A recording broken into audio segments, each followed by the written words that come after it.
We'll get there in a little bit. I think we are live. So welcome to another edition of Let's Talk Bees. And I can't believe how much stuff we've got done this week. Absolutely loads. I've done like a full filming day with Natasha, took tons of honey off, did stuff in the honey extraction room. And Zane is very good at doing a long day and just getting on with it. Zane's produced some brilliant videos in the background. I've done a podcast with Ryan Williamson from Sourwood Farm. What else have I done this week? I've written a couple of newsletters. This is what I've been meaning to say as well. If you're watching this on YouTube now and you're thinking, why is it moved from YouTube Live to like a regular YouTube video? I've actually had loads of people saying it works loads better as a regular YouTube video. But the reason is that I can't keep up with the questions. It's as simple as that. So I go onto the live and I get an hour and a half in and I've barely touched the questions that are there. And I want to give people like a really in-depth, proper answer. So we've moved it over to our community HiveQ, and now I can kind of take it a little bit more easy and give a more relaxed, more detailed answer and try and add value that way. So if you want to get access into HiveQ, you can hit the link at the bottom of this video. There is a link where you get 30 days free access for free. So 30 days free access if you want to come and see what it is all about. And I will jump in and I will start asking some of the questions. So if you stick your question up in the chat on the live stream, I will come through and answer it. Before I get to that, I saw that Darren had actually put one on the live stream event. So if you go in before the event starts and kind of put a little comment on there, I will try and pick them up. So the question that Darren has is a question about Bob Binney, who is a living legend, saying in America, they create bucket feeders whereby you can put like 10 or 14 litres of syrup onto a colony. And then the way that the bucket feeder is set up, you could dictate the flow into the colony.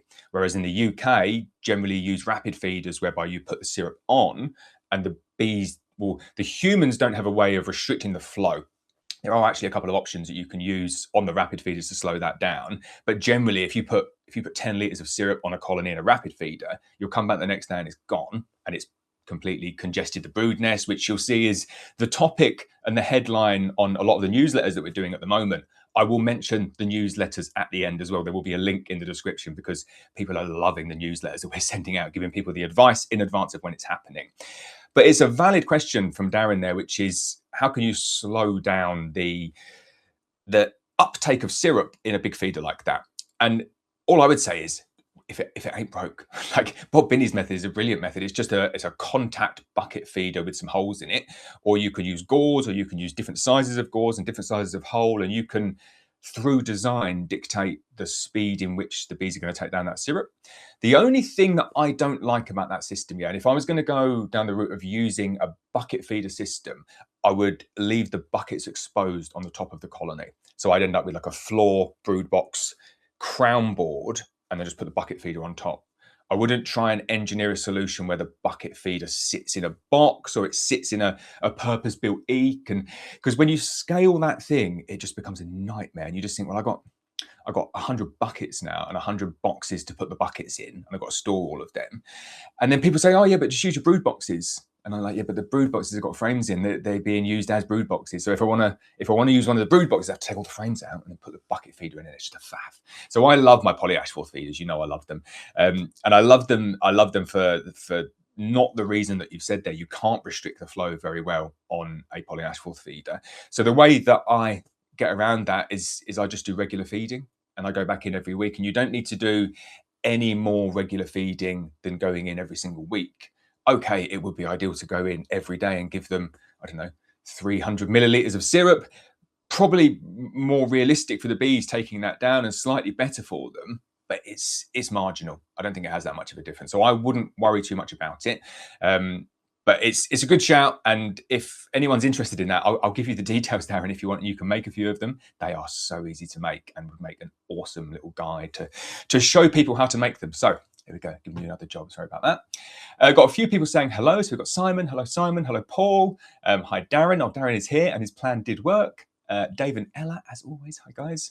Simon has got a question. Let me just move my screen over so I can read it. Simon says, question, winter bees, 5-month life ending Feb, March. So laid when? Working the timeline back, target first week of October. Thoughts? I don't think it's quite as clear as that. I would say, think of it from this perspective. If there's just like a wild colony up in a tree near Simon that we're not doing anything with, there's no varroa treatments or anything like that, and they're just feral, they're just left to do their own thing. At some point, they've got to produce enough of these winter bees to get them through until the next year. And when I say get them through until the next year, think about that from a real like inside the hive perspective. The queen is going to be in there in February, March saying, oh, banging my mic here. The queen's going to be in there February, March saying, it's pretty cold outside. Like, we're gonna start raising some brood? And they say, no, not ready yet. It's way too cold. So she's like, okay, fine. The numbers are dwindling. There's not many bees as there was in the late autumn. But anyway, okay, if you don't think we should lay eggs, fine, we won't lay them yet. And then depending on how that weather goes, the weather starts to warm up and the winter bees are dying all around the colony. And then at some point, the colony is going to have to say to the queen, right, go, lay the bees, lay the eggs, because if you don't lay the eggs now, all these bees are going to die and there's just going to be nothing. That day is called crossover day. That's a day that beekeepers look for, bee farmers look for, and you can really tell when crossover day or the impact of crossover day has happened in the spring. But essentially, the colony needs to produce enough longer-lived bees to get them through to a point where in spring, when the weather's getting slightly warmer, there's enough bees there to support that first round of brood. Once that first round of brood has gone through the whole process and it's emerged, then that set of brood is enough to raise the next round of brood. So it continues like that. So I wouldn't think about it in terms of like it's 5 months or it's a very specific amount of time. I would say, look, this is what the bees are doing. The bees are getting themselves prepared to produce a massive amount of brood to try and get them through to the point where they can see through all of the cold weather, back into the warm weather again, and leave enough bees there so that when the queen's looking out the window saying, sunny, should we get going? They say, yeah, go as quickly as you can.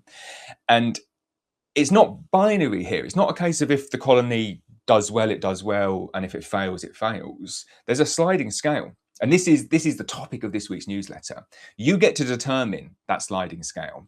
So if you take 10 bees in, so you've got 10 frames of bees in a colony now, and you want to open up that colony in April and have 10 frames of bees, your job is to manage that sliding scale. And the sliding scale is managed like this. You treat early in the spring. Sorry, you don't treat early in the spring. You don't treat in the spring. You treat early in the summer. You do your treatments now. You don't chase the honey harvest. You say, right, season's over. I'm going to take my honey off. I'm going to treat the bees. I'm going to make sure that this period now where I know the honey's off anyway, kind of aligned very nicely this season. But I'm focusing on the health of the bees at the important time to make sure that at some point in the very near future, the mite load is going to be low, which means that those winter bees are going to live as long as they possibly can. The earlier, make sure I do it the right way, the earlier that you do that varroa treatment, the higher the chances are that you end up with 10 frames of bees in April. Now, let's say you don't do a treatment, completely just say, I'm not doing the treatment this year, giving up on them. You could have a colony now at this time of the year that's got 10 frames of bees. And then you go in April with no treatment, so like 8 months away, and the colony's dwindled down to 2. Maybe it's dwindled down to nothing. And that's as a result of the lack of production of healthy winter bees. So when the queen looks out the window there in the colony that's not been treated and says, should we start laying some eggs now? It's kind of getting late. They're like, we're crashing and burning over here. Laying eggs is the last thing that we need to worry about at the moment.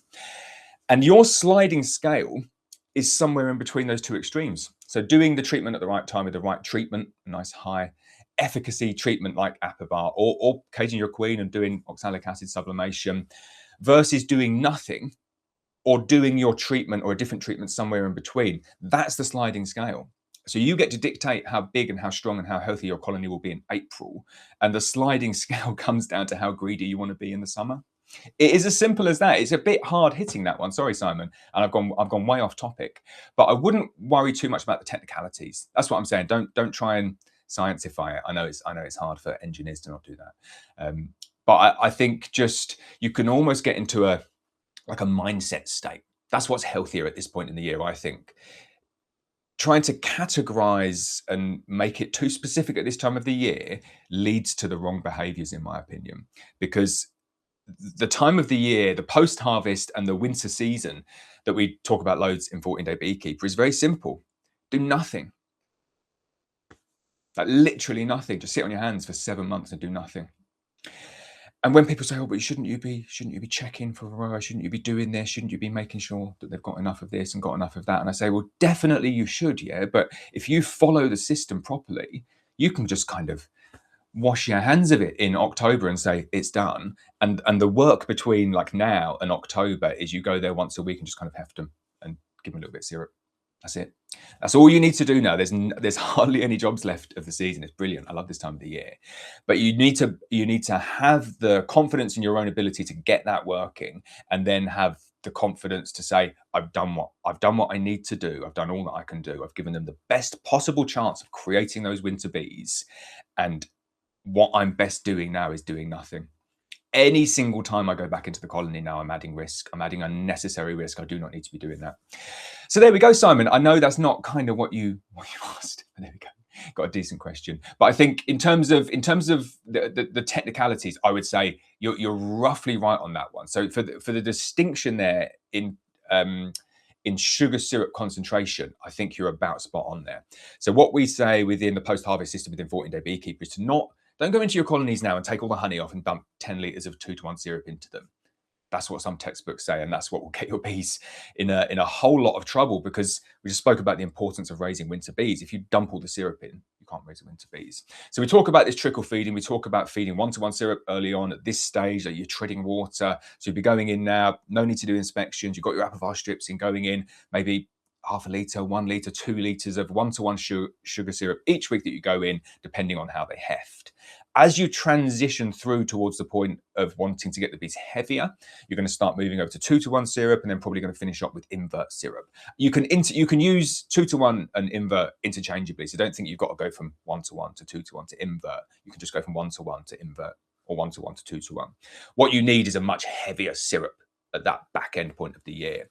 And the distinction that Simon's making there is what I said. You don't want to pump the brood nest full of heavy syrup that's going to clog everything up, give the bees the winter stores, but clog everything up until the winter bees have been produced. So this is where the 5-month life gets difficult, because I'd say they live for much longer than that. If someone said to me, how long do winter bees live? I'd say they probably can live like 7, 8, 9 months. And then your questions, it will adjust what you do with your syrup based upon that number. So I wouldn't worry too much about it. Your target there, first week of October, works well. I kind of work back from the apivar, because I know the apivar works well. So this is my system. Go in middle of August, take off all your honey, put your apivar strips in. Apivar needs to be in for 8 to 10 weeks. It needs to go through 3 generations of brood, ideally. So you want to ideally go for like the 10 week for that, which will mean that the apivar is going to be coming out last week of, let me get it right, it's going to be 15th of October. It's going to be last week of October. You're going to be going in and taking your apivar strips out. The bees will definitely take down 2-to-1 at that point in the year.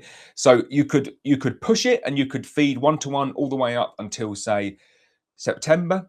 And then as you progress, as you said there, into the first week of October, you could start going into 2-to-1 and then take your strips out at the back end of October. That would work about right, I would say. You're going to have the majority of the winter bees produced by the first week of October. So I think you're safe. But doing it like that, having a bit of a philosophy in your head about the winter bees, because remember back, a lot of the feral winter bees on their first or second year with varroa, they'll do okay as well. So don't need to finesse it to the nth degree. But I think, yeah, first week of October, back end of September, first week of October is when I'm going to start saying to people, switch over to 2-to-1. So you're spot on. I spent 14 minutes doing that. I'm going to have a sip of coffee. Okay, let's have a look. Before I switch over and do the next question there, I do want to talk about the newsletter. So I'll stick the link in the description. So what I've started doing is, in addition to the HiveQ member videos, the HiveQ member videos go into great detail about a subject. So last week's one, we spoke about the difference between the concentration of syrups and why you should be using the cheaper, easier one to make now, the one that's more accessible, the one that's more readily digestible, the one that's not going to clog the brood nest up, and then how we progress through the different concentrations of syrup. Now, I gave so that's a paid video. People who are members of HiveQ are paying £8.99 a month, and this is the advice that I give them, and we do that every single week. I do think that people enjoy those videos. You get tons of comments on them. People find them useful. But what I've also started doing is writing a weekly newsletter that is going out to nearly 15,000 people a week now. It's quite a big email list, and a very fast-growing email list. So I'll just give you the weekly snapshot, what you should be doing, what you shouldn't be doing, and give you the advice to keep ahead of your bees. So if you want to get on that newsletter, that is brilliant talking for the advert there, if you just mumble stuff loud. If you would like to get onto that newsletter, I will stick the link in the description below, and it is completely free. Right, I'll jump on to the next question. Damir says, morning, Lawrence. I have a nuke with premium obsidian queen and they are over 6 frames. Should I keep them compressed or is it okay now to give them an extended brood box with drawn frames? Everyone feels your pain and everyone's in the same situation here. It's a challenge to know what's right. Some of them will take an extra brood box happily at this time of the year. Some of them, you think they'll take an extra brood box happily at this time of the year and you put it on and they shun it. So all I would say is go in with an open mind and don't be afraid to correct your mistakes if they turn out to be mistakes later on down the line. You've got 2 options here. You've got the option to put the box on or not put the box on. So let's deal with the not putting the box on first. If the bees run out of space and they become too tightly congested, they could swarm. If the bees run out of space and they become too tightly congested, the queen might run out of space to lay, which could impact the winter bees. So they're 2 negatives. So I'll be looking at that and saying, okay, maybe add a box on. The positives of not adding an additional box are you keep your bees nice and compressed for winter. It means your apiary treatment is going to be very, very effective because everything's compressed in. It's a contact treatment, little bees walking over the chemical and spreading it around. So a smaller, more compressed box is more effective. It's probably the configuration that's best suited to a 6-frame nuke at this time of year. It is, like if I had to say which one is best, which one's going to be right most of the time, I'd say this is the one. But I know what it's like. You go in, you've got a 6-frame nuke and you open it up and it's sticky. The crown board's sticky and you get it off. Oh, wow, they are packed in here, okay? If you're seeing something like that and they're packed in here, I would put the box on top. And I would give you like a little bit of a tip as well. If you're really struggling to know and you really want them on double brood, what you can do is instead of saying, well, I've got a 6-frame box here with 6 frames of bees, I'm going to put a 6-frame box on top with 6 frames of foundation, so like 6 over 6. You can just take the first box and just leave 3 frames of bees in there, and then put another box on top and put the additional 3 frames of bees in there. So you've got 2 boxes with 6 frames just down the middle, like a chimney, and then fill up all the additional space with frames of foundation. And that way it's just a different configuration. You're not having all the bees at the bottom and big void at the top. You're just forcing the bees to split. That is a gamble. I wouldn't do that unless I was 100% confident that it was going to work. I would probably do that if I had more frames of brood. If you were in there and if you're going into a 6-frame nuke and you're 5 frames of brood, I would say, go ahead, double brood them. They'll probably work with double brood either way. But if you want a surefire way to do it, I would go like brood in the middle like that, and then a frame of stores either side. If you've got enough, you're probably going to have a gap somewhere, and then fill it up with foundation and then feed them like a lot more than you would normally feed them. So in a 6-frame nuke like that, feed them 2 or 3 liters of syrup. Make sure they're taking the syrup down, and you're saying like, go. It's a gamble though, that can backfire and that can go wrong. So a lot of the time, do nothing is a better approach. But this is why I love HiveQ so much. And this is why I started to develop it as a community, because the only person, who can really answer that question is you. It's the person standing behind the veil who's got all of the information there. And it's not just the information in the beehive. It's not like looking in and saying, oh, they're running out of space. You could look in at the back end of October and say, they are running out of space. Well, I'm going to put another box on. And that would just be a death sentence for them. So the context is very important. The context of timing is important. The context of like the rain, the weather, the conditions, the flowers, all of those things need to kind of be in the back of your mind when you're making a decision. And I can give you some context here because it's interesting. I've got two different apiaries at the moment where I've got the same problem happening and I'm doing 2 different things. So one, I've got an apiary that's about 100 feet above sea level, kind of that direction. And it did really, really well over the summer, but everything's gone. It's in it's not like an arable area, but there's lots of arable fields there. So there's not as much forage available. It's very, very dry and it's quite low down. So it's ahead of the season. So if I go into, and I went into one of these nukes literally yesterday, 6-frame nuke, big, strong 6-frame nuke covering like 4 frames of brood, not boiling over, but full. And in that apiary, I said, right, that's a really, really easy one to do. Pop the apivar strip in. I give them a litre of 1-to-1 syrup, close them up, and they should be good for winter. I'll be back every week to check, and I'll be back to take the apivar strips out, and I'll probably give them a couple of heavy feeds toward the end, but they'll be fine. They're definitely not going to swarm. I've got another one that's that direction, and it is about 1,000 feet above sea level, And there is a huge ling nectar flow. There is a huge ling nectar flow. I'm so gutted. I do not know where it has come from and how it has survived that drought, but it has. So I'm definitely wrong about the ling heather flow, but hey ho, I wouldn't have been able to go anyway. But up there, the same situation's happened where I've opened up a colony and they're boiling over in 6 frames, and I'm thinking, well, there's a really strong ling heather flow. It's the middle of August. Like if that continues, which it can do, trickles in for a few weeks, then they're really going to struggle for space. So I'm looking around. It's the context. It's the fact that at 1,000 feet, the season takes a lot longer. It's like a longer duration season, lower kind of intensity season. So the bees have still got work to do. The bees are further away from raising the winter bees. But then the fact that there's still a flow coming in as well, like a strong natural flow up there, they're going to need additional space. So they're going to be under that pressure. So I would say for you, you need to have a look and take all of that into consideration. Are you in an area where the flow's dead? Flow's dead. Bees are just like, yeah, we're packing up ready for winter. And if they're not boiling over, I'd probably side with leaving them where they are. If you're up on the moors or anywhere where there's still a really strong, maybe a Himalayan balsam flow, and the bees are packing it in, and you're like, whoa, I'm struggling for space here, then I would add on an additional brood box and maybe go with that chimney configuration. Only go with that if you're 100% sure. Like if it's a 10 out of 10, whoa, that box is full, go with the chimney. If not, if it's like 8 out of 10, like it's kind of not really sure, then just put the box on top and drizzle the feed down through the hole to make sure they're accessing it. That's the biggest tip there. Don't take that as like a little throwaway comment at the end. Putting an additional box on top, feeding them, and then not showing them where the feed is, and they just like, yeah, whatever, don't go up there and feed and do anything, then it's kind of pointless doing that as well. You might as well just stuck on the single brood box. Oh, I'm gonna have another sip of coffee, I think. There we go.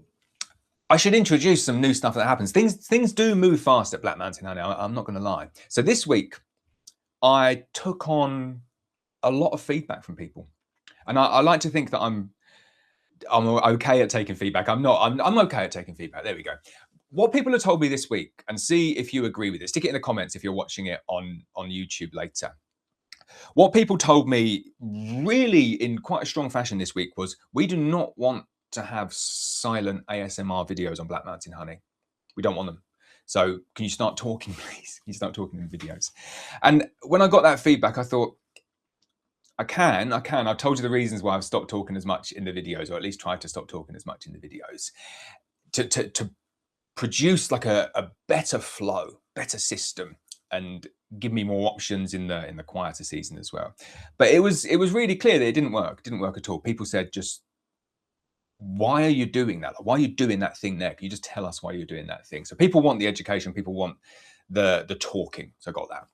What is done though, as it has created a brand new channel, like a brand new channel. So there is a new Facebook channel, there's a new YouTube channel, there's a new Instagram channel, there is a new everything called the Silent Beekeeper. So it's live. I've got the domains, I've got the trademarks, I've got everything. So the Silent Beekeeper is here. So if you're one of those people that were like, oh, I quite enjoy that actually, just have that on in the background, 40 minutes of honey extraction, or there's other things in this. I've got like 40 minutes of planting plants and 40 minutes of knocking down Himalayan balsam. That's coming up in next week's video. That'd be very cool. But all of the silent stuff is going over there. So for anybody who doesn't like that, it's not going to come on Black Mountain Honey anymore. Big, long 10-20 minute videos of silence. That's going to be over on the Silent Beekeeper. And then the bit that I'm most excited about, and this is the thing, like the feedback came in, and people said, we want you talking over that. We don't want to hear the squelchy sounds. We just want to hear, like, why are they squelchy? Why is that cappings come off like that? Tell us, like, talk to us. So I thought, okay, well, I'll do that. I'll do the short. So let me get the video and I'll put it up on the screen, and there we go, hit record. So I start talking like this and I just waffle into the camera. Oh yeah, I'm doing this. Oh, I remember this swarm collection. Oh yeah, I got stung massively in the face here. So just narrating over the top of them, because that's what people said they want. They said, want the information. Tell us what you're doing. So I've done a couple of those videos, and those videos now live on 14 Day Beekeeper. So if you're watching this on YouTube, you'll be watching it on 14 Day Beekeeper. So those videos are coming there now. They're brand new videos. They're videos that have never existed before. So go and check one of them out, because one of them is pretty cool. Like the first one that I did was when I was at the Abello Open Day. I got myself a little 12 frame extractor, a little manual extractor, and a sieving, like, cappings tray, and a tank and a sieve, and all these little bits just to do some honey extraction for people that might just have like 1 or 2 hives. So I thought I'd run it through. I did a 3-minute reel, 3 minutes short, like showing the whole process. saying this is what I'm going to do. I'm going to get the frames, I'm going to uncap them, I'm going to spin them, I'm going to filter, going to strain, going to do that. And there you go. There's the video, 3 minutes. So normally it would just be 3 minutes of silence, 3 minutes of nice sounds and stuff. And a lot of people do like those videos. I know a lot of people who want the beekeeping education are not as keen. There is a huge worldwide audience for those videos. So I'm expecting the Silent Beekeeper to do quite well. But you now have the option on 14-Day Beekeeper to hear my take on it. So I'll say whether it's a good process, whether it's a bad process, whether I did something right, whether I did something wrong. Oh, there's a nice tip for you. I remember doing this. If you do this, this will help you. And I released them onto 14-Day Beekeeper, and they've done very, very, very well. They really have. And everybody who's commenting on them, which is great. I love getting comments. People saying, great video. Love that. Great vlog. Do more of this. So it's gone from people saying, hate that. I really don't like that. Stop doing it. It's offending me. Maybe not that bad. To saying, yeah, great video, great vlog. And this feedback loop is what I'm all about. I'm not going to stand here telling you what you should like. Like, tell me what you should like. Tell me what you like, and I'll do my very best to try and produce the content to fill it. So if you enjoy that 14-Day Beekeeper style, which is kind of like short, fast-paced things happening quite quickly in a vlog style and me narrating over the top of it, then let me know, because I will do more of them. I was going to get onto another question. I've done 3 questions so far, and we're 26 minutes in. New record. Right, morning, everyone. This is Andrew. Andrew Hughes says, good morning, everyone. I hope you're all well. If the supers have slightly blown during extraction, can they be reused, or does this wax need replacing? Thanks. So when supers go into a centrifuge or an extractor, the first couple of seasons, they're a little bit shaky. They're a little bit wobbly. They're very brittle. They're very delicate. So you can blow them out, which means that once you get the tangential force, or the centrifugal force, I should say, or acting on the frame, it's just too much for the wax, and it just goes, just puffs out. So instead of pulling out a nice frame of uncapped extracted wax, you're kind of pulling it out, and the frame's just off a little bit, and some bits are broken and some bits have got holes in. All I would say is it is super easy for the bees to fix it. So don't worry about it. If you've got wires in there, just cut out the little bits where it's all flappy all over the place. Stick any bits back in where you can make it work. Toothpicks could be quite good. Just like stick a little toothpick in there, put it back in the box, and the bees will fix it with no issues whatsoever. Okay. That was a quick one, wasn't it? Sorry, I give everyone else like really long answers, and then I give Andrew 30-second answer, but it's a simple one. Martin says, morning, Lawrence. Now that we have shut the bees down for winter and not checking the brood box, is there anything us relatively new beekeepers should be looking for externally to say that everything is okay? That is a great question, Martin. And it's the sliding scale again, I would say. I'll add this in here. I don't want to restrain beekeepers from going into their brood box completely. Like, if you think you need to go in there, then you can go in there and check. All I'm saying is, every single time you go in now, you're adding risk, especially as a beginner beekeeper. I roll queens. Zane rolled a queen. I rolled a queen this year. I've rolled a number of queens this year. I'm not going to lie. It happens. And every single time you go in, you increase the risk of it happening. So once you build up the confidence to be able to say, well, the queen is good, the brood is good, I understand the dynamics and the space of the colony, and I know what I'm doing from the outside, and I know roughly how that's going to affect what's going on the inside. Once you build that level of confidence, then definitely step back and say, right, I'm not going in the brood box anymore because I'm confident of what's happening inside. Now, I can say to you, Martin, look, here's what you should be doing here. Don't go in because you've done everything you need to do now. Trust the bees and leave them to it. That might not be as clear cut as that. You might need to go back into the brood box. I would say, though, that the biggest stress reliever at this time of the year for me is the configuration that you set them up on. So I'll be interested to see what a lot of people have set them up on. So if you make the call, go back to Damir's comment at the beginning about whether you should double brood or not, because that's universal across nukes and beehives and nationals and Langstroth, and it doesn't matter.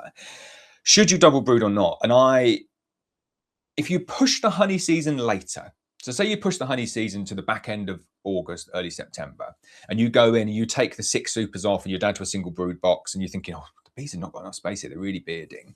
It's so easy for me at that time of the year. If people say, should I double brood? I say, no, definitely not. Single brood, they're fine.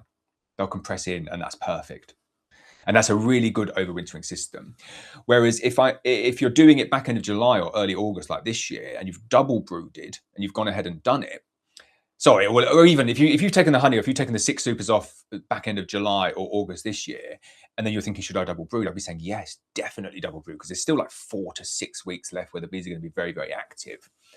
And it's that configuration, that early honey takeoff pivot into the double brood is the biggest stress reliever. It's brilliant because it gives the beginner beekeeper, I can't talk this morning. It gives the beginner beekeeper and it gives the bee farmer the utmost flexibility. It means that if you add in a litre of syrup into that configuration and the bees take it down and they're happy, then great. If you go ahead and add 5 litres of syrup into that configuration, the bees will say, yeah, it's a bit much, but okay, yeah, fine. Got loads of space. We'll just draw out some comb. It gives you a buffer. It gives you a buffer for mistakes, and it really helps you resist the urge to go inside your colony. Especially for me, yeah, because I know how much space there is in a double brood. The only thing that I get worried about in a double brood for going back in is like, have the bees taken down the feed? Have they started drawing out the frames? Have they started to build the nest upstairs? Not necessarily the brood nest, just drawing it out, maybe like a little frame of eggs up there. Once they've done that, that's it. I'm never going back into that colony again this year. I will feed them and just feed them blind, knowing that everything is going to be okay on the inside, and then just take my varroa strips out and I am done. In terms of things that you should be looking for here, I would say it does depend on whether you're on single brood or double brood. So I'll give you a little snapshot for both. So if you're on single brood and you're seeing excessive bearding still, like bearding in the day and bearding at the night, that isn't getting better day by day, then I'd say you might need to take action. If you're seeing light bearding in the day but none at night, you don't need to take action. If you're seeing any sort of bearding that's getting progressively less over time,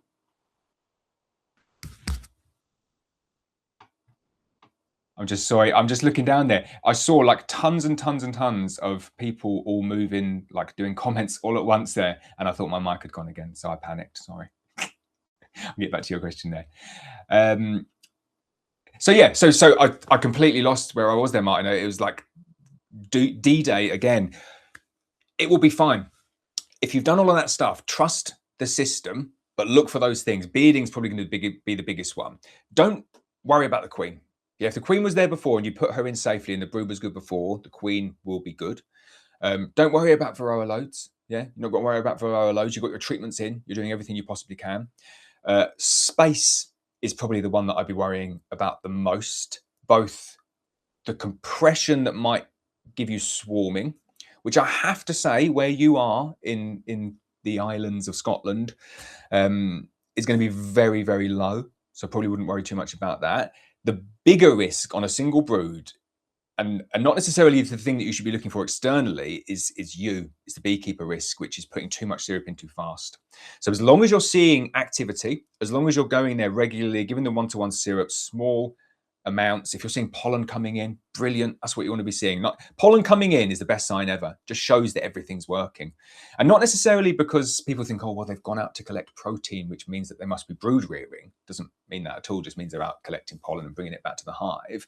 But if there's a bee in the hive that has got a job, which is to go out and get pollen, or it's gone out to forage and it's brought back some pollen, it's working as part of like a functioning colony.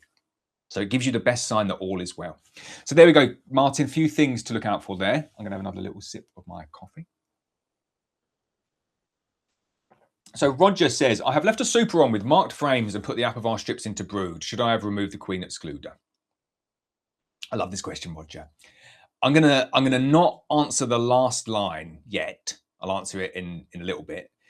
I'm going to answer the first 2 lines first, which are, I have left a super on with marked frames and put apivar strips into the brood. So I challenge that. And I'm not against it because I understand why people do it. I'm not a fan of it myself. I'm not a fan of brood and a half under any circumstance ever. There is literally no circumstance where you could say to me, would you suggest brood and a half here? I'd just be like, no, it doesn't work. It's not.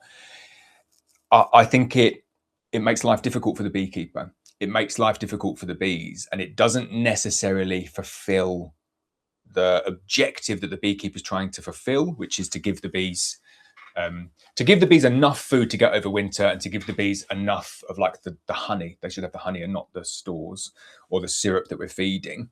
So I'll just put the challenge in first on that one there, Roger, which is if that's the case, if that's the reason that you've gone ahead and done brood and a half, if you think of that colony that I've got up there that I've double brooded, so I've got a 6-frame nuke that's being treated, and then I've got another 6-frame on top that's just 6 frames of foundation, and I'm giving them a little feed and they're on a natural flow. That colony, by the time it's ready for winter, it's probably going to have 80% of its food, its winter stores, is just naturally foraged. Like, it's not got it yet, but it's going to get it like between now and the end of the season, like that post-harvest season. So taking all of the supers off and harvesting them isn't saying to the bees you're not going to overwinter on any of your own honey. It's saying, well, there's still 2 months left for you to go and get all of that. And if you don't get enough, I'll top you up a bit with syrup. So I got your back. That configuration for the bees in terms of the stores and the food, both in quantity and like quality, whether it's liquid feed that you're giving them or honey, in my opinion, and kind of looking at it from a logical point of view as well, is better than a brood and a half configuration. The reason that I think it's better is that it confines all of the treatments and it confines all of the brood into your DM4 frames, your deep frames. It puts those frames on a completely different management system. It means that you don't get wax moth in your super frames that are sitting on the colony if you ever take them off, because they're going to be really susceptible to that now. But it also means that they're no longer a real super frame because they've been tainted with apivar. So brood and a half, once you put an apivar strip in, effectively becomes a half-size brood box, which for me is really like finicky and not nice at all, because you've got to inspect twice the amount of frames if you want to do a brood inspection. When you go to do things like a demarré, it can be very, very difficult. A lot of the time, the brood will sit in between the 2 boxes. So if you want to split them, you can't. And then you can't extract the honey out of the brood anyway. So you're just like forced into this eternal mismanagement, double handling of boxes. There's always 2 boxes, always different size boxes. You can't move the frames around to balance the colonies in the same way. And it gives you, in my opinion, nothing over wintering without the super. So you can do it on a single brood. On a single brood, I'll do loads of colonies this year. They've not got their food yet. They've not been fed up to weight yet, but I'll feed them up, single colony. They'll be like 40 kilos and they'll get through the winter fine. They'll get through the winter with food to spare. So they didn't need the extra super on top. All they need is you to wait until all of the brood box is empty of winter bees and then to backfill it. And they don't need the super. So the tag on question there, should I have removed the queen excluder? So I wouldn't have done the first bit, Roger. And I know it's not nice to have answers like that, but I will give you the advice as I see it. So I wouldn't have remained on brood and a half, but I appreciate that brood and a half is what some people want to do. So should you remove the queen excluder? Yes, I would remove the queen excluder at this time of year on brood and a half. They are eventually going to end up in one of the boxes. So you want the queen to have free rite of passage between the 2. I'd go ahead and remove it.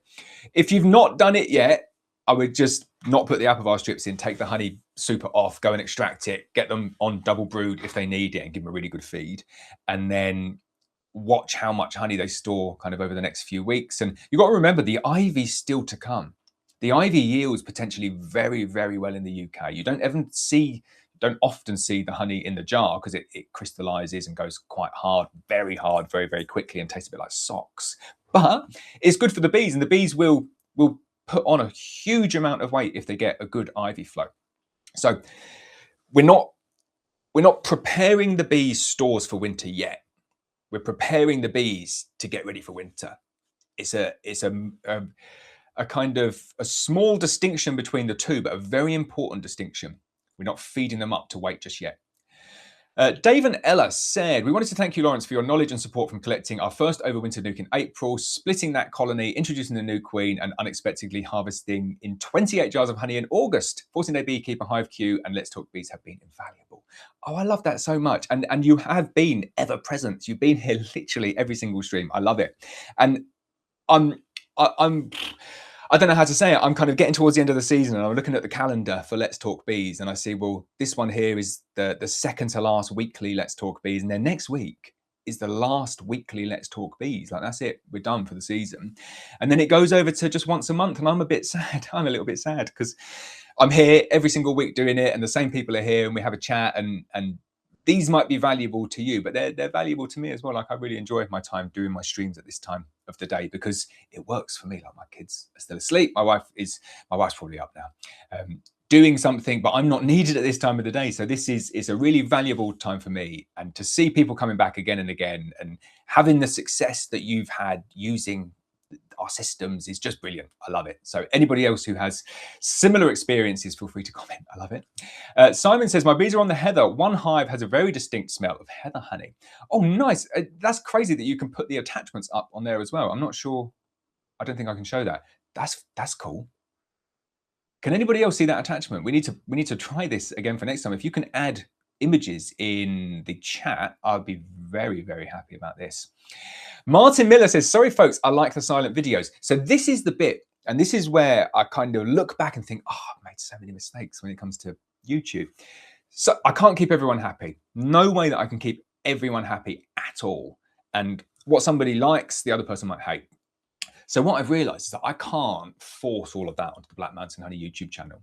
It just doesn't work because somebody comes along for a nice educational video about what we're doing and they're like, yeah, that's great, that's really useful, thanks very much. And then they sign in again and it's 30 minutes of not talking and me like just uncapping some honey and they say, what's this? Why is he not talking? So they get confused, and then structuring it in that way now makes filming a lot easier, but also gives people what they want. And I didn't know they wanted 3 minutes of me waffling. Turns out they do. And I quite enjoyed it as well because I'm not going to be there seriously. And if you watch the swarm one that I did the other day, I can't take myself that seriously talking that quick because you are literally talking to the camera like this and talking. I do it into this video here. So you'll say, right, oh, I remember this swarm collection. Yeah, I got battered in the face.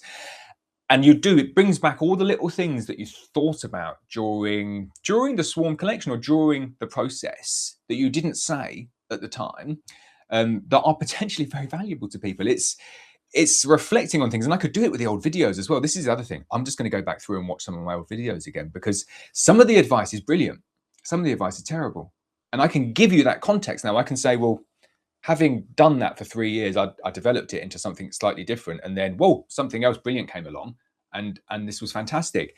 I'm gonna make Simon G Jush here. Simon G Jush, that's not right. I'm gonna make Simon G blush here because I've already thought about the next video. So I've got a video coming up on it's going to be a short about how to clean a super. And the video that I've already got, this is great, and I've got to film them, just kind of pull one in from the bank of thousands, is a video of an old brood box with castellations on, nailed on, and it's covered in propolis, it's covered in gunk, and needs a good scrape up and a good scorch. So really, the best way to do that, if you're a back garden beekeeper, is to take the castellations off and like scrape it all down, scorch it, and put new castellations on, which is really annoying because it knackers the castellations. I shouldn't swear, sorry. It damages the castellations. You can't really get the castellations off once they've been put on properly, the old style castellations.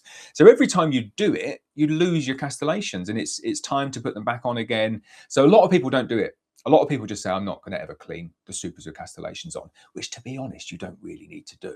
But if you're doing anything and using big boxes and changing things out and having brood frames in there as well, Simon G's slotting castellations come into their own here because you just get the box and you just take the castellations out, put them over there, clean it all back up again and put the castellations back in.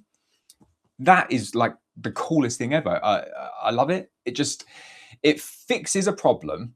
And it means that everybody can do a job much more easily and the job is much more effective.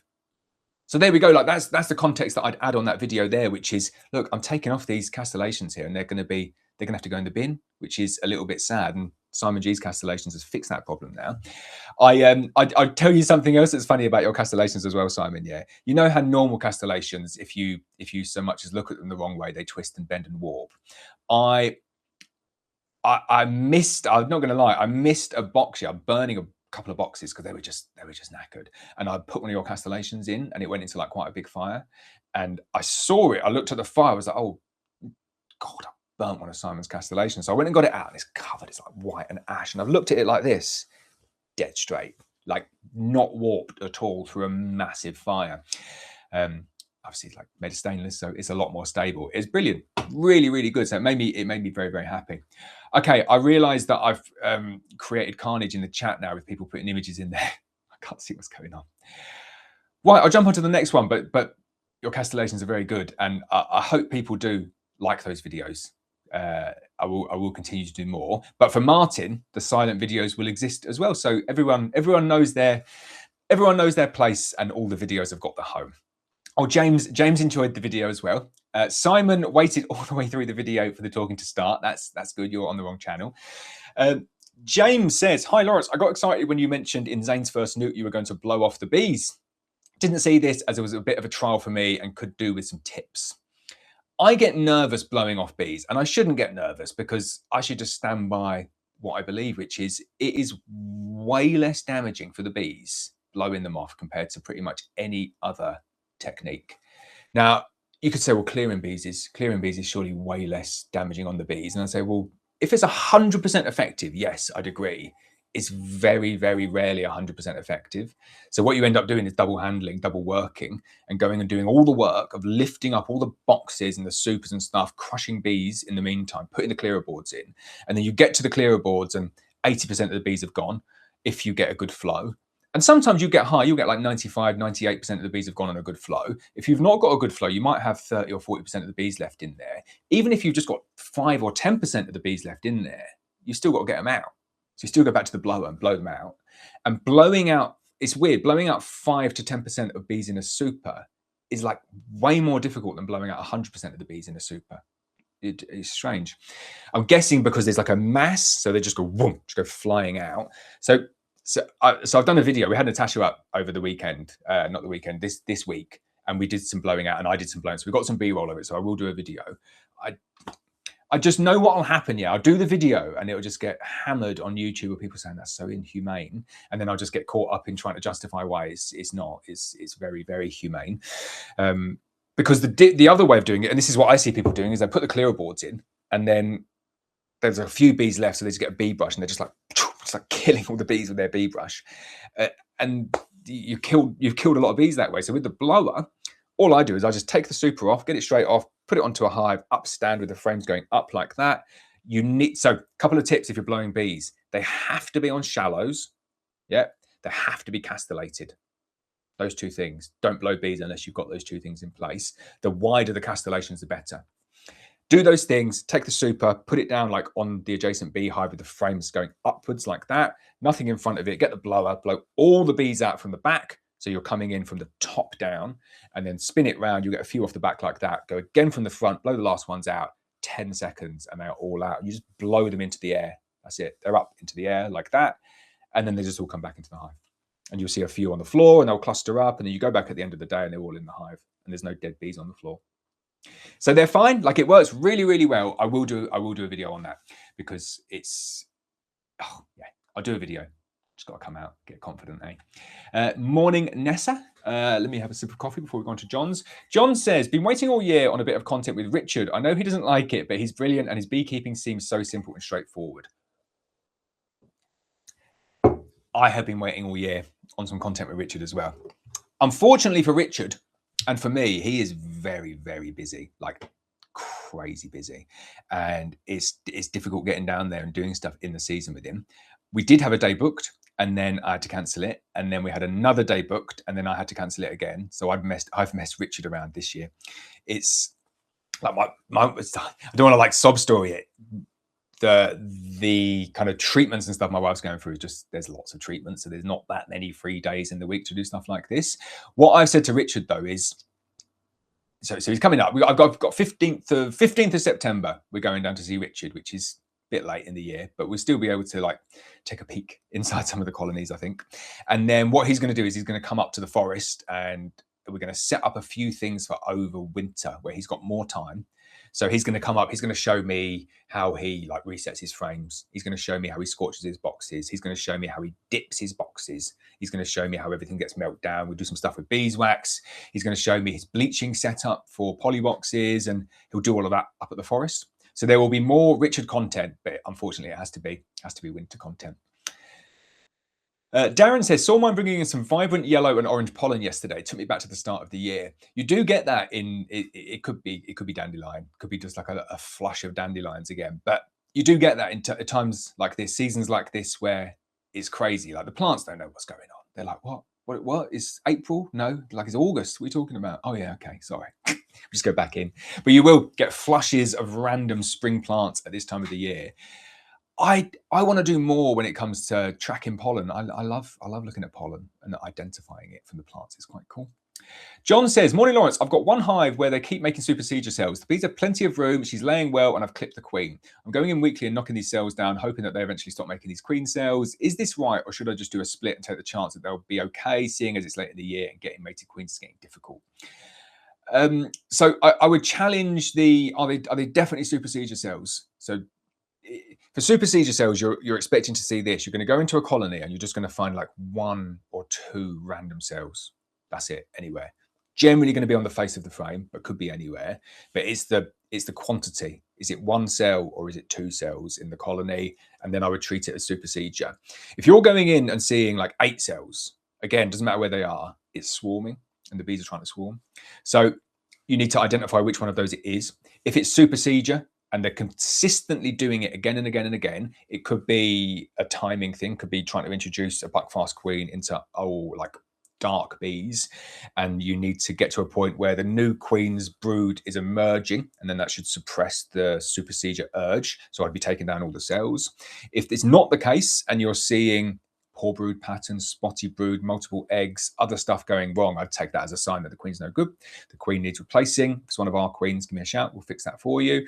And then I would be taking down the supersedure cells and I'd be introducing a new queen to get them ready for winter. If it's neither of those and you're seeing like slabs of brood, really good queen, nothing sinister, really happy with them, and there's loads of cells, they're swarming, and not sure what I would do at that point. You can run the gauntlet, take them all down, give them some space, and say, "Stop it! It's August. Stop swarming," and then be really frustrated when they go ahead and swarm anyway. Or you can not double brood them, or you can split them. At that point, split's the safer one. I would say if they're at the point where they've compressed so much that they're swarming at this time of year on a single brood box, say 10 frames, two 5-frame splits into 10-frame boxes with foundation and feed and a mated queen will result in 2 nice colonies at the end of the year or next year. Jim says, hi Lawrence, I have a single colony that I've double brooded and they seem to be doing well. I want to expand next year and I'm aiming for 4 colonies. I know a lot of this will depend on the weather, how well they come through winter, etc. But what should be my plan A? I'm keen to know what my expectations should be. Thank you for supporting a Beekeeper. It's such a great resource. My pleasure, Jim. Thank you very much. So this would be the plan. If you want 4 colonies, work out when you want your 4 colonies for. Do you want 4 colonies as early as possible next year, or do you want to end the season on 4 colonies? And then I'd be thinking, right, what do I want next year? Am I not that fussed about honey and I just want to get to my 4 colonies, or do I want to get as much honey as I possibly can whilst going from 1 to 4? What I would say to you is going from like 1 colony now to 4 colonies at the back end of next season is easy. Yeah, it's going to have no restriction on the amount of honey that you produce once you get those bees up to strength. There's so many different ways of doing that. So you've got it on double brood now. Okay. The thing that I'm thinking about here is the biggest risk you've got from going from 1 to 4 is this winter. It's the first winter, which is if you've got 1 colony and that colony fails, you don't reach your end goal of 4. So I'm trying to think of it in my head now, which was if we'd have asked this question 2 or 3 weeks ago, I'd have said, well, your best bet is to take that 1 colony that you've double brooded now and split it into 2. That could still be a really viable option here. So if you've got a double brood colony where you double brooded it a few weeks ago and it's pretty much covering both boxes now and it's split the brood across the 2, I would say your easiest thing to do is to split it now. Split it now. Do a walk-away split, come back in 8 days, and you'll see that 1 colony's got the queen and the other one's got loads of queen cells. Knock down all those queen cells, add a new queen in, get the feeders on both, but wait a few days for the bees to equalize and for the new queen to probably be out of the cage, I would say. Give you enough time just to make sure that you don't set off robbing, and then build 2 colonies going up into winter.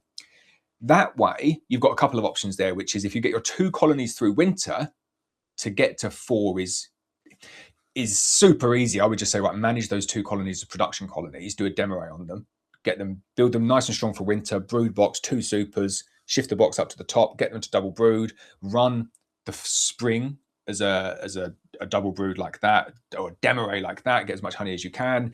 And then when you compress them back down for the June gap, you're in this situation where you'll have You'll basically have this if you do a demo. You'll have brood box at the bottom full of bees and a queen. You'll have maybe 3 or 4 supers, and then you'll have another brood box at the top that's full of honey. You'll take away this big middle chunk. You say, right, middle chunk's gone. That's all the honey gone. And you've just got top box full of honey, bottom box full of bees and brood. Put that back together, and that's your June gap configuration. Now, what a perfect configuration for you, which is I've got 2 colonies that are both on double brood in the June gap. All I would do there is I would split them out, split the brood, split the spores evenly, get the feeders on. Probably, yeah, just run them as singles for a little bit through the June gap, little bit of feed, and then jump straight back into adding supers on. So you'll have, this will be your June gap, which is brood and bees here and honey and stores. I'll jumble them all up like that, put them into 2 mixed hives. So brood and stores here, and then just build the supers up as you go. That gets you to your 4 colonies whilst producing like bumper honey crops along the way. That would be my recommendation for you, plan A. Hopefully you can get it split this year. I'd hate to see you put all your eggs in one basket and then for something to happen, someone to come and steal the hive, or a sheep to come and knock it over, and then it fails, and then you've not got any way of getting back. 2 colonies is always better than 1, always. So anytime you can do it, always have 2. Darren is enjoying the taste like socks. Yeah, taste like socks for ivy honey is not great. It's not disgusting, but it is a bit like, what's that? It's a bit, if you can smell it on the ivy plant. It's the same with the ling heather. You smell the ling heather and you're like, okay, it smells like ling heather honey. Ivy flowers, when they're like that, smell a bit like ivy honey. Very socky. Darren says, want more LTB? I don't know what LTB is, Darren. I'm eternally frustrated with acronyms coming from a nuclear background, and I've just given up on them. So want more LUTB? No idea. Maybe over winter, add 1 a month with a live pod with HiveQ member or something. Okay, let's talk bees. There we go. He's corrected. No acronyms, please. Right, Darren has done his image test, first out of the 8 free. See, I can't see that there. The image things, they don't work all the time. So Simon has given some good advice on how to add an image. Okay, Andrew Hughes has managed it. First one. He says, thanks to all the 14-day beekeepers and all the advice on HiveQ. I've got over 100 8-ounce jars of honey. Thank you all. Yes. Isn't it brilliant? I really do like it. Every single week, especially around honey harvest time, people are just showing all the honey that they produced in their first year when they thought they might not have got that much. Jeff says, hi, Lawrence. Just to say, HiveQ has been invaluable for advice. Had a colony with CBPV, chronic bee paralysis virus. That was the queenless half of a split. Requeening failed, so I was giving up on it. But took the advice of the folk on HiveQ and tried again with the Black Mountain Honey Queen and 2 frames of brood from a strong hive, and now they're doing really well. So a huge thanks from me and the bees. Do you know what I love more than anything about that story there, Jeff? Is that if you look on 14-Day Beekeeper, and you read the advice for a laying worker colony, it says to give up on it.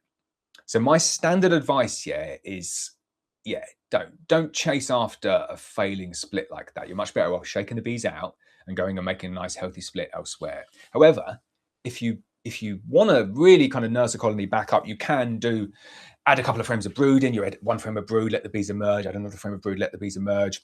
So there is a valid way of doing it. That advice has just come completely organically from within HiveQ. Like, I've not seen this. I've not seen this post. I've not seen any of this. I've not been on there and been able to kind of get that far down with all the posts. There's so many posts on HiveQ now. But someone's given you good advice there. You've taken the advice and it's worked. And this is what HiveQ is about. And I came to the realization that I can't answer all of these questions because there's just too many questions to answer. But if we can build a community of people that kind of understand the systems and understand bees and can help people like Jeff get the best out of their bees, not even get the best out of their bees, save their bees from dying and successfully save them from dying and get them back on track, that is the way forward. So if you want to get onto HiveQ, there is a 30-day free access link at the bottom of this YouTube video. Literally nothing. Pay nothing for 30 days. Come on, see the live streams, have a play around, see the videos. You get early access to all of my YouTube videos. You get everything that you would get as a YouTube channel member, plus loads more for much less money. There we go. I think that's the final advert. Andrew says, I blew out for the first time and it worked great. No dead bees. Works great, doesn't it? What was I worried about? John says, yeah, it's just the odd 1 or 2 and always on the same frame. So I have to go back to what John said. Just the odd 1 or 2 and always on the same frame. Where do you go? John was back up there. Right, just the odd 1 or 2 and always on the same frame. Treat it as super procedure. If it's one of our queens, we'll fix that for you. Don't let that queen go into winter. Here we go. Where are we going next? Darren says, odd. Can anyone else see the photo I put in? So people are doing a bit of troubleshooting on the photos. It's cool, isn't it, being able to do that? What I want to be able to do is share the chat on the screen, though, because obviously for people within HiveQ, they can see all the chats and the images and videos and stuff going up on there, and the GIFs, some cracking GIFs. I love a good GIF, especially if it's like a partridge or a Brent GIF. You got me. But yeah, if you want to come and join HiveQ, you can see all of that on there. What great timing is this? We've got to the bottom. Somebody's writing something. I think it's Chris. And I will answer that one. But it's 59:59. And that is it. Bang on the hour there. Like, you couldn't have made it up. So I will finish it there. I think Chris has gone off to do something else. That is the end of the live stream. I will post this on the YouTube channel, and I'll just give the final shout out. If you want the weekly guidance newsletter, the link is in the description. Just pop your email in and I'll send you it every single week with tons of good guidance. And if you want to get access into HiveQ, the link will be down there as well, and in the pinned comment where you can get 30-day free access to HiveQ. And I messed up my advert again, so there we go. You can count on me for shocking adverts at the end of my live streams. But I hope you all have a very good weekend, and I'll see you all soon.